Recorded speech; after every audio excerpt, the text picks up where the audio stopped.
नमस्कार.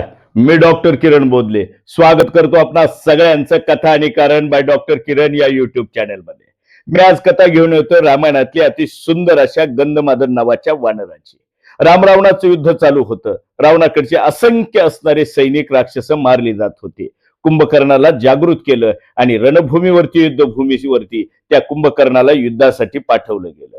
कुंभकर्ण म्हणजे अक्राळ विक्राळ स्वरूपाचा, बलाढ्य ताकदीचा, पण विकृत मनोवृत्तीचा. जेव्हा रणांगणामध्ये चालायला लागला तेव्हा त्याच्या त्या बलदंड असणाऱ्या देहाच्या शरीराच्या पायाखाली हाताखाली अनेक जण आलेले वानर मरण पावत होते. इतके मोठ्या ताकदीचा तो कुंभकर्ण जेव्हा रणांगणात इतका विकृतपणा त्यानं लावला की आपला एक हात खाली करायचा, त्याच्यामध्ये 15-20 वानर उचलायचा, बघता बघता मूठ आवळायची आणि त्या हातामधल्या तळहातावर आलेल्या वानराचा श्वास गुदमरायचा. काही जणांच्या अंगातून रक्ताच्या चिळकांड्या उडायच्या आणि बघता बघता सगळी वानर त्या कुंभकर्णाच्या तळहातावरती आपला प्राण देऊन गतप्राण होऊन जायची. हा सगळा विकृत खेळ मांडला होता. कुंभकर्णानं हात खाली घातला, 10-15 वानर त्याच्या तळहातावरती आली, मूठ आवळायला कुंभकर्णानं चालू केली. काही वानराचा श्वास गुदमरला, एक एक एक एक वानर तडपडून मरत होतं. काही जणांच्या अंगातून रक्ताच्या चिळखंड्या उडाल्या आणि इतक्यात कुंभकर्णाला त्या रणांगणावरती त्या युद्धभूमीवरती सुगंध यायला लागला, सुवास यायला लागला. तो कुंभकर्ण विचार करतो ही युद्धभूमी आहे, ही रणभूमी आहे, इथं सगळा रक्ताचा सडा आणि मांसाचा थर आहे.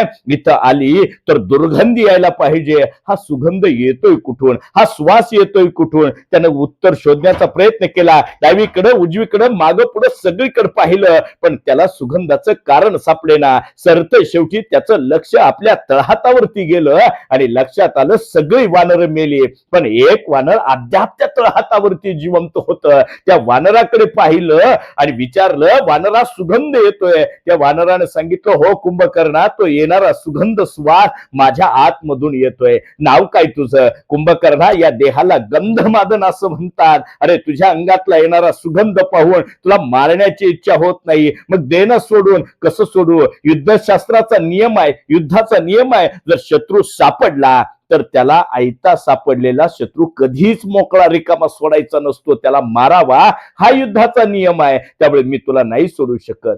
क्षणभर विचार केला कुंभकर्णाने आणि नंतर कुंभकर्ण बोलू लागला, गंधमादना, पण युद्धाचा दुसरा नियम आहे, जर शत्रू शरण आला तर त्याच्या केसाला सुद्धा धक्का लावायचा नाही. जर तुला जीवदान पाहिजे असेल, तुला मरायचं नसेल, तर काम कर, तू आम्हाला शरण ये. काय करू शरण येऊ म्हणजे? तू फक्त एकदा आमच्या मालकाचं नाव घे. कोण आहे तुझा मालक? कुंभकर्णा, माझा मालक रावण आहे. तू काम कर गंधमादना, तुला जर जिवंत राहायचं असेल, फक्त फक्त एकदा मी रावणाचा आहे म्हण, मी तुला जिवंत सोडायला तयार आहे. या वाक्यावरती गंधमादनाच्या चेहऱ्यावर स्मितहास्य आलं आणि गंधमादनानं जे गोड उत्तर दिलं ते ऐका दादा. गंधमादन त्या कुंभकर्णाला म्हणतो, कुंभकर्णा, मला जिवंत राहायचं असेल तर तू रावणाचा आहे म्हणतो.